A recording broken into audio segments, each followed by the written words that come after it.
Hello বন্ধুরা, সবাইকে অভিনন্দন। আজ আমরা ইংরেজি কিছু কিছু ওয়ার্ডের সংক্ষিপ্ত রূপ থেকে পরিপূর্ণ রূপটা কি হয় সেটা জানবো। প্রথমে পিএলই থাকলে প্লিজ, প্লিজ, PLEASE প্লিজ। এবার ইউ থাকলে ইউ, বি থাকলে বাট, সি থাকলে আমরা সি বুঝবো, সি।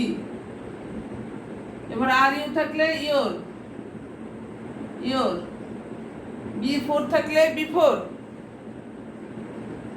বিফোর। ডি এইট থাকলে ডেট, এল এইট থাকলে লেট, লেট। বি আর ও থাকলে ব্রাদার,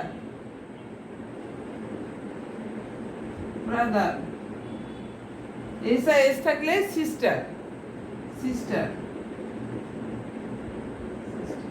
Thanks for watching.